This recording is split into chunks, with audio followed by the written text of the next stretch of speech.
Alhamdulillahilladzi nawwiru qulubul mu'minina bi zikrillah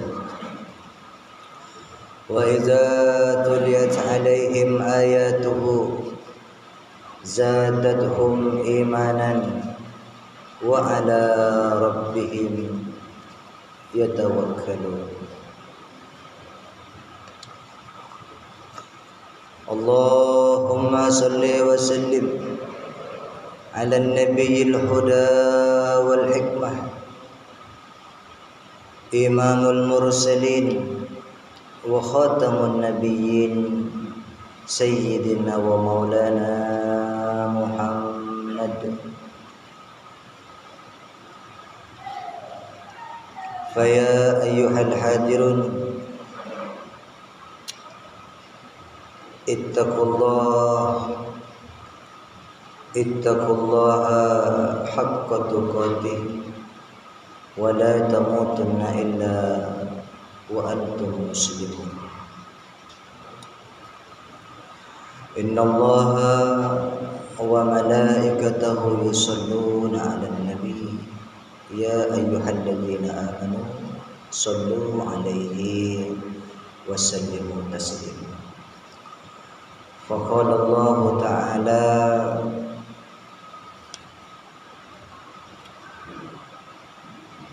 Iqra'ul Qur'an fa innahu ya'ti yawmal qiyamati syafi'an li ashab. Wa qala aidan wa man kana fi hadhihi a'ma fahuwa fil akhirati a'ma wa adallu sabila. Hadirin sidang jamaah Jumat yang dimuliakan oleh Allah Subhanahu wa taala. Marilah senantiasa kita meningkatkan kadar keimanan dan ketakwaan kita kepada Allah Subhanahu wa taala. Karena sejatinya kehidupan kita ini tak lama. Hanya dengan keimanan dan ketakwaan kepada Allah itulah kita akan selamat di saat menghadap Allah Subhanahu wa taala. Maraknya perbincangan tentang banyaknya kesesatan-kesesatan dalam beribadah kepada Allah Subhanahu wa taala, baik itu di media sosial, di alam maya maupun di realita di lingkungan kita sehari-hari. Banyak orang yang mengatakan ikut golongan tertentu itu sesat, ikut ajaran itu sesat, ikut golongan itu sesat. Bid'ah, bid'ah, dan bid'ah. Maka melalui mimbar Jumat yang mulia ini, khotib ingin sedikit mengupas apa yang sebenarnya yang dikatakan sesat oleh Allah Subhanahu wa taala. Di dalam surah Al-Isra ayat 72 Allah berfirman, "Wa man kana fi hadhihi a'ma fahuwa fil akhirati a'ma wa adallu sabila." Jadi kata Allah, barang siapa yang buta, tidak melihat selama hidupnya buta mata hatinya, maka kelak dia akan dibangkitkan di hadapan Allah dalam keadaan buta.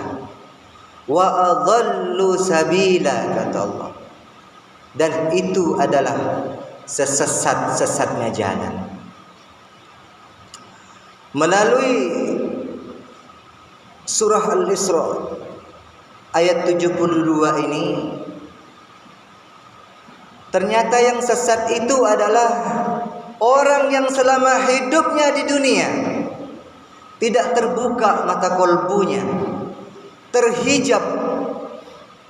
Dia tidak menyaksikan siapa sebenarnya dirinya, siapa sebenarnya yang harus ia kenal, siapa sebenarnya yang harus ia cari selama hidup di alam dunia ini.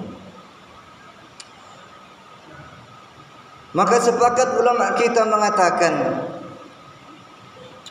awaluddin ma'rifatullah. Sesungguhnya awal agama itu adalah mengenal Allah.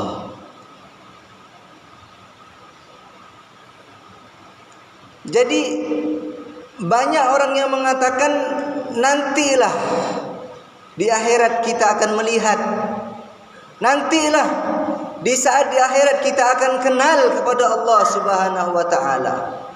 Padahal di surah Al-Isra Allah tegaskan, barang siapa yang tidak melihat di dunia ini, maka kelak di akhirat dia pun juga tidak akan melihat, dia akan buta.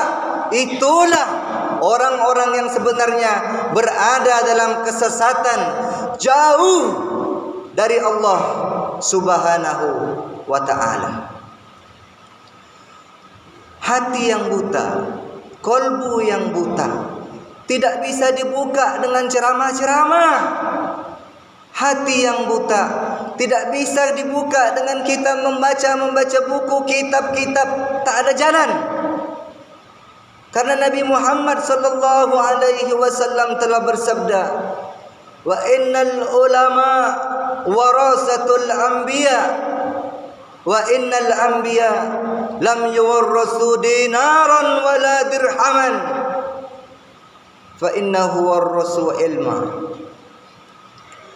Sesungguhnya ulama itu adalah pewaris para nabi. Dan ulama tidak mewariskan harta, tak mewariskan dinar, tak mewariskan dirham. Yang diwariskan ulama hanyalah ilmu. Ilmu untuk membuka mata kolbu yang tertutup ini, kalau Nabi masih ada, kalau Nabi masih hidup, tentulah kita akan berduyun-duyun hadir, datang kepada Nabi Muhammad sallallahu alaihi wasallam. Namun Nabi sudah tak ada. Nabi telah wafat, yang barusan kita peringati kelahirannya 12 Rabiul Awal. Nabi Muhammad sudah tak ada. Maka Nabi katakan, setelah aku tak ada, ulama itu adalah pewarisku.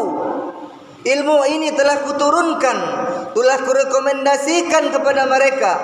Merekalah yang bisa membuka kolbu-kolbu yang tertutup itu, sehingga kita tidak menjadi orang yang sesat. Sesat itu bukan kita baca yasinan, sesat itu bukan jumatan, sesat itu bukan tahlilan. Yang sesat itu adalah selama di dunia matanya buta, kata Allah, di akhirat matanya akan buta. Dan itulah sesat sesatnya yang nyata. Itulah yang dimaksud sesat oleh Allah Subhanahu wa taala. Orang yang selama hidupnya kolbunya tertutup, tidak kenal siapa Tuhannya, itulah orang yang sesat. Lalu Allah sudah katakan, kalau kau tak tahu, kalau kau merasa hatimu itu masih tertutup, masih terhijab, Allah katakan fas'alu ahla dzikri in kuntum la ta'lamun. Bertanyalah kepada ulama yang faham. Sesederhana itu kita beragama.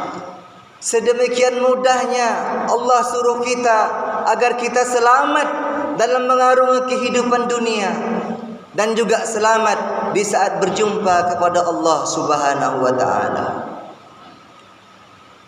Lalu ulama yang bagaimana yang harus kita cari? Yang bisa membuka mata kalbu yang tertutup itu. Di dalam surah Al-Imran ayat 49 Allah katakan, sesungguhnya tugas Rasul itu hanya 3. Tugas ulama itu hanya 3. Wa ubrihul akmaha wal abrasa wa uhyil mauta biiznillah. Carilah ulama. Yang pertama tugasnya adalah ulama tersebut bisa menyembuhkan penyakit orang yang buta sejak lahir. Kita ini, mata hati kita ini buta sejak lahir. Walaupun di alam persaksian kita pernah bersaksi, qalu bala syahidna. Bukankah aku ini Tuhanmu, kata Allah. Kita dulu pernah bersaksi, ya, qalu bala syahidna. Ya, kami bersaksi, Engkau Tuhan kami, ya Allah. Namun setelah manusia itu lahir, ada hadis Nabi yang mengatakan setiap anak Adam yang lahir itu ditusuk rusuk kirinya oleh syaitan. Karena kita ini ditusuk, maka kita lupa dengan perjanjian itu. Kita tak kenal lagi siapa Tuhan kita itu, tak ingat kita. Maka di alam dunia ini ada Nabi Muhammad sallallahu alaihi wasallam yang diutus kepada kita. Setelah Nabi tiada, ada ulama sebagai penerusnya untuk mengingatkan bahwasanya kita ini punya Tuhan, kita ini punya Allah. Allah namanya, yang kita kenal itu hanya nama. Namun ketahuilah, nama tak pernah berpisah dengan yang punya nama. Bukankah begitu? Jadi selama hidup Allah itu namanya. Kenalilah siapa yang punya nama. Tak ada cara lain. Innal ulama warasatul anbiya. Hanya ulama lah yang bisa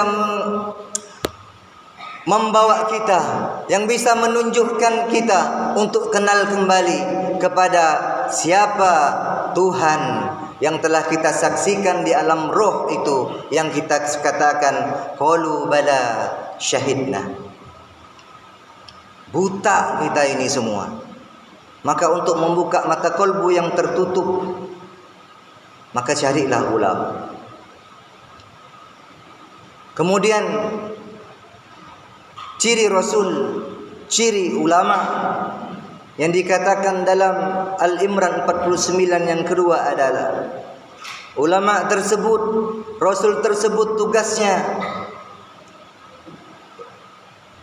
menyembuhkan penyakit kulit. Kulit semua. Banyak orang yang senantiasa memahami sesuatu hanya dari segi luarnya saja. Yang ada di luar ini bawa ke dalam, itulah beragama yang benar. Sehingga dikatakan syuhudul wahda fil kasra, syuhudul kasra fil wahda. Pandang yang satu kepada banyak, pandang yang banyak kembalikan kepada yang satu. Balikkan ke dalam. Jangan asik-asik main keluar. Itu penyakit kulit namanya. Kalau orang sudah digandrungi, sudah menderita penyakit kulit dalam beragama ini, itulah sebabnya. Sikit-sikit bid'ah, sikit-sikit kafir, sikit-sikit ibadah orang salah. Itulah penyakit kulit. Hanya memandang sesuatu, perspektifnya hanya dari segi luar saja. Jangan mengkafir-kafirkan orang. Jangan membid'ah-bid'ahkan ibadah orang. Kita tak tahu. Karena wali Allah ini sifatnya tersembunyi. Tak boleh. Biarlah selama ada dalilnya, walaupun dhaif sekalipun, jangan. Kopar kafir, bid'ah sana, bid'ah sini. Urus saja ibadah kita masing-masing. Tanyakan kepada diri kita, sudah kita mengenal Allah Subhanahu wa taala? Kalau belum, cari ulamanya. Sedemikian mudahnya Allah menyuruh kita, membimbing kita untuk selamat di saat menghadap Allah Subhanahu wa taala. Kemudian yang ketiga, ciri Rasul, ciri ulama yang harus kita datangi itu adalah ulama tersebut bisa menghidupkan orang yang mati. Orang yang mati, semua manusia ini mati semuanya. Inilah yang dikatakan Nabi, orang yang tak berilmu itu bangkai yang berjalan. Cobalah kita renungkan. Orang yang tidak mengenal Allah Subhanahu wa taala, orang yang tidak mengenal siapa Rasulnya, dia berjalan di dalam dunia ini tak umpama seperti bangkai yang berjalan. Tadaklah kata Nabi, masalul ladzina yazkurunallah wal ladzina la yazkurunallah. Perumpamaan orang yang berilmu, orang yang berzikir kepada Allah, orang yang bisa mengenal Allah, orang yang kenal kepada Allah. Perumpamaannya dengan orang yang tak kenal adalah umpama orang hidup dan orang yang mati. Maka hidupkanlah rohani kita itu. Jangan kubur dia di dalam jasad. Pertanyaan man rabbuka wa man nabiyuka, itu pertanyaan kubur. Kubur yang mana? Kubur jasad ni tanah, kubur rohani itu jasad. Ada di dalam jasad kita. Pertanyakanlah, siapa Tuhan kita? Siapa Rasul kita? Selama kita masih hidup, finishnya, batas akhirnya untuk kita menjawab pertanyaan tersebut adalah kematian.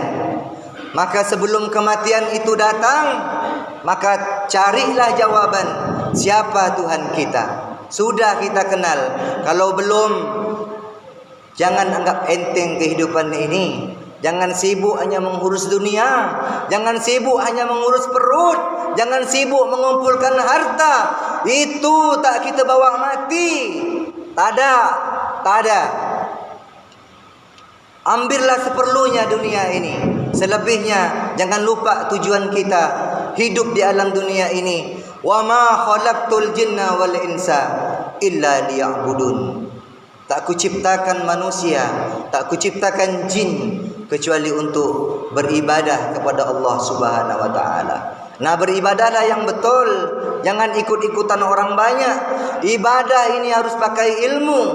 Mustahil ibadah kepada Allah Subhanahu wa taala tanpa ilmu. Maka carilah ilmunya, carilah ulamanya yang bisa menuntun kebatinan kita, menuntun kerohanian kita untuk menghadap Allah Subhanahu wa taala. Barakallahu li wa lakum fil Qur'anil azim wa nafa'ni wa iyyakum bima fihi minal ayati wa zikril hakim wa taqabbal minni wa minkum tilawatahu innahu huwas samiul alim. أقول قولي هذا وأستغفر الله العظيم لي ولكم ولسائر المسلمين والمسلمات والمؤمنين والمؤمنات فاستغفروه إنه هو الغفور الرحيم.